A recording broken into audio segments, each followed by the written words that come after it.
ఢిల్లీలో శాంతియుతంగా ఆందోళన చేస్తున్న విద్యార్థులపై జరిగిన పోలీసుల దాడిని నిరసిస్తూ సోమాజిగూడ ప్రెస్ క్లబ్లో విద్యార్థులు విలేకరుల సమావేశం నిర్వహించారు.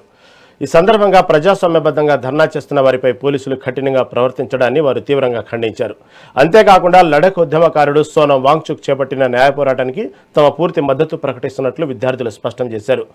ఆకునూరి మురళి అధ్యక్షతన జరిగిన ఈ సమావేశంలో దాదాపు 1000 మందికి పైగా విద్యార్థులు, సామాజిక కార్యకర్తలు, రిటైర్డ్ అధికారులు, సాఫ్ట్వేర్ ఉద్యోగులు పాల్గొన్నారు.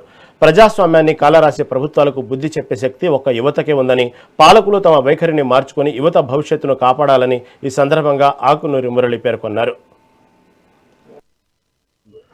అందరికీ నమస్కారం. నా పేరు రాహుల్. నేను సామాజిక కార్యకర్త, రాజకీయ విశ్లేషకుడిని. ఇలాంటి దినం ఏదైతే విద్యార్థుల పట్ల ప్రశాంతంగా చేస్తున్న ధర్నా పైన పోలీసు ఉక్కుపాదం తొక్కి వాళ్ళ మీద హింసాత్మక కాండ చర్యలు తీసుకోవటం అనేది దౌర్భాగ్యమైన పరిస్థితి. మనకి సెక్షన్ 163 అమలు ఎప్పుడు పెట్టాలి? ఏదైనా అత్యవసర పరిస్థితుల్లో పెట్టాలి. వాళ్ళు శాంతియుతంగా ప్రొటెస్ట్ చేస్తుంటే సెక్షన్ 163 పెట్టి అమాయకమైన పిల్లల్ని ఇలా దారుణంగా కొట్టమని తీవ్రంగా వ్యతిరేకించాలి. వెంటనే ధర్మేంద్ర ప్రధాన్ గారిని రాజీనామా చేయాలని మేము అన్ని సామాజిక కార్యకర్తల సంఘం తరఫున కోరుకుంటున్నాం. నీట్ అనేది షీల్డ్ కవర్ లో వచ్చే ఒక పేపర్ అండి. అది కాంగ్రెస్ జనతా పార్టీ కాదు, ఎవరి వల్ల కూడా కాదు, ప్రభుత్వంలో ఉన్న వాళ్ళ వల్లనే అవుతుంది. నీట్ ఒకటే కాదు, university common entrance exam paper కూడా లీక్ అయింది, జేఈ అయింది, ఐఐటి అయింది. ఇంత దౌర్భాగ్య పరిస్థితుల్లో మనం ఉన్నామా?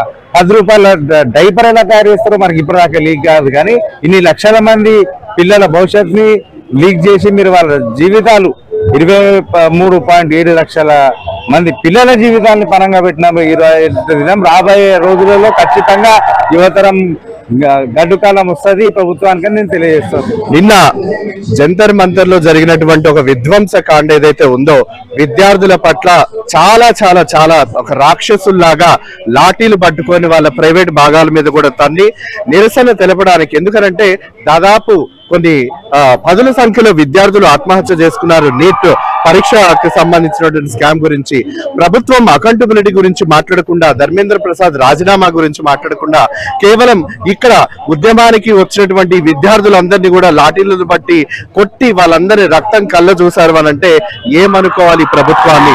ఇవాళ ఎడ్యుకేషన్ సిస్టమ్ ఇండియాలో అసలు చాలా వర్స్ట్ సిచ్యువేషన్ లో ఉంది. ఎస్పెషల్లీ అండర్ ప్రివిలేజ్డ్ కి ఎక్కువ ఎఫెక్ట్ పడుతుంది. ఎందుకంటే ప్రివిలేజ్ పీపుల్ చాలా మంది